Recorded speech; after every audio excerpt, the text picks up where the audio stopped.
دوران اذان گفتگو کرنے سے مرتے وقت کلمہ نصیب نہیں ہوگا. یہ قول، یہ بات بہت تیزی کے ساتھ فیس بک، واٹس ایپ، یوٹیوب وغیرہ پر شیئر کیے جا رہے ہیں. یہ بات وائرل ہو رہی ہے. حضرات یہ کہنا کہاں تک درست ہے؟ انشاءاللہ تعالیٰ آج اس کے اوپر بات کریں گے، اور ساتھ ہی ساتھ یہ بھی خلاصہ کریں گے کہ اذان کے وقت کتے کیوں بھونکتے ہیں. اذان کے تعلق سے بیان کا میرا یہ دوسرا حصہ ہے. پہلا حصہ اذان کی عظمت اور فضیلت کے اوپر تھا. حضرات آئیے سب سے پہلے یہ جان لیتے ہیں کہ اذان کے وقت کتے کیوں بھونکتے ہیں. اس کو جاننے کے لیے سب سے پہلے حضور نبی کریم صلی اللہ تعالی علیہ وسلم کی ایک حدیث مبارکہ سماعت کریں.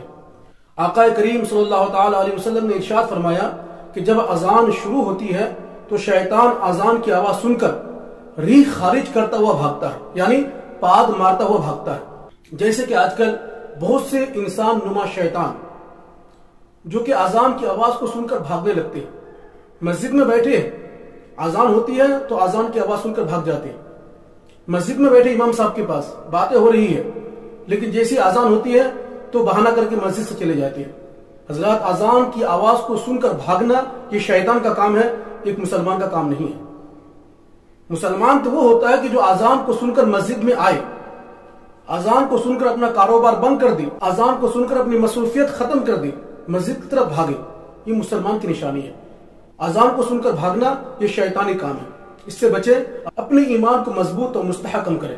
خیر، بات ہو رہی تھی کہ اذان کی آواز کو سن کر شیطان بھاگتا ہے، اور کبھی کبھار شیطان کو بھاگتا ہوا جانور دیکھ لیتے ہیں.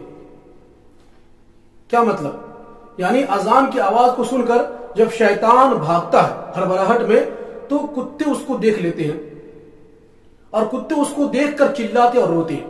حضرات اس سے اسلام کے سچے ہونے کی بھی ایک دلیل ہے. ویسے تو اسلام کی حقانیت پر ہزاروں دلیل ہے. اسلام سچا مذہب ہے، لیکن اس سے بھی جو ہے اسلام کی سچائی ثابت ہوتی ہے. کیسے؟ آپ دیکھتے ہوں گے کہ کتے زیادہ دیر تک نہیں بھونکتے ہیں، بلکہ اذان کی 2-3 کڑی مکمل ہونے تک کتے خاموش ہو جاتے ہیں. کیوں خاموش ہوتے ہیں؟ کیونکہ شیطان تو بھاگ چکا ہوتا ہے. جیسے اذان شروع ہوتی ہے، اذان کی آواز کو سن کر شیطان بھاگ چکا ہوتا ہے تو اب کتے بھی خاموش ہو جاتے ہیں. اور بات رہی دوران اذان گفتگو کرنے سے مرتے وقت کلمہ نصیب نہیں ہوگا. حضرات حدیث و قرآن میں ایسا کچھ بھی نہیں ہے. ہاں، یہ بعض بزرگوں کے قول ضرور ہے، لیکن حدیث و قرآن میں ایسا کچھ بھی نہیں ہے. لیکن ہاں، اذان کے وقت خاموش رہ کر اس کا جواب دیں، یہ مستحب ضرور ہے اور ثواب کا ذخیرہ بھی. لہذا اذان کے وقت خاموش ہو کر اس کا جواب دیں، بہت ثواب ہے. لیکن اس کا مطلب یہ نہیں کہ اگر کوئی بات کرے گا تو اس کو مرتے وقت کلمہ ہی نصیب نہیں ہوگا.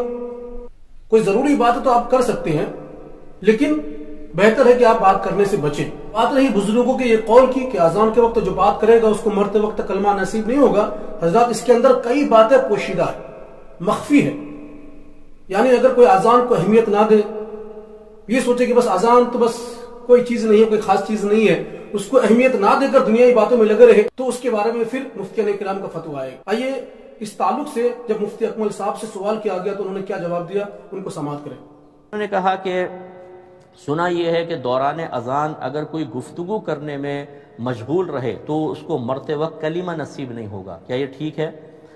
دیکھیں، یہ بعض بزرگوں کا قول ضرور ہے، ایسا نہیں ہے. اب اذان ہو رہی ہوتی ہے، لاکھوں مسلمان گفتگو کر رہے ہوتے ہیں، آپ کے گھروں میں گفتگو ہو رہی ہے، پھر آپ کے بازاروں کے اندر آپ دیکھ لیں گفتگو ہو رہی ہے.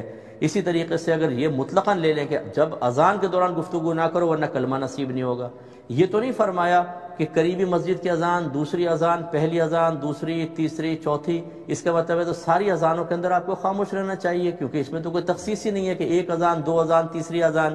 اور آپ جانتے ہیں بعض اوقات 15-15 منٹ تک اذانیں چلتی رہتی ہیں. پہلے ایک مسجد کی ہوتی ہے، اسی دوران وہ اینڈ پہ آنے لگتی ہے، دوسری مسجد کی شروع ہو جاتی ہے، پھر تیسری کی. اس کا مطلب ہے 15-20 منٹ انسان بالکل خاموش رہے. اگر بات کر لی تو پھر کلمہ نصیب نہیں ہوگا. پھر بات سے مراد کون سی بات ہے؟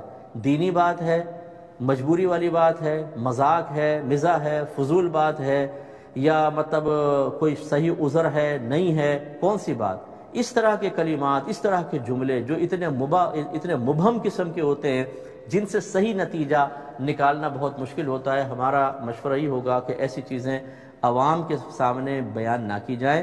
یا پھر یوں کہا جائے کہ اذان کے دوران چیخنا چلانا، توجہ نہ کرنا، یہ زمانہ رسول میں منافقین کا طریقہ تھا۔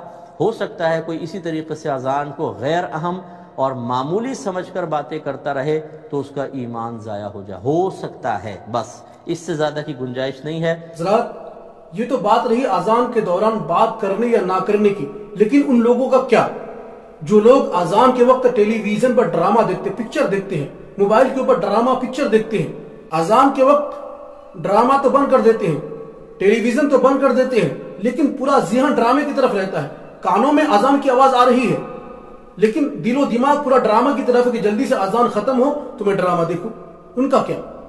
اور کچھ لوگ تو ایسے ہوتے ہیں کہ ٹیلی ویژن کو بند تک نہیں کرتے، صرف آواز کو بند کر دیتے ہیں، اذان کی آواز کانوں پہ آ رہی ہے، نظریں پوری ٹیلی ویژن کے اوپر ہے، ڈرامہ دیکھ رہے ہیں، پکچر دیکھ رہے ہیں۔ اور کچھ لوگ تو اس سے بھی گئے گزرے ہیں کہ اذان ہو رہی ہوتی ہے، نہ ٹیلی ویژن بند کرتے ہیں، نہ ہی اس کی آواز بند کرتے ہیں، اسی میں لگے رہتے ہیں۔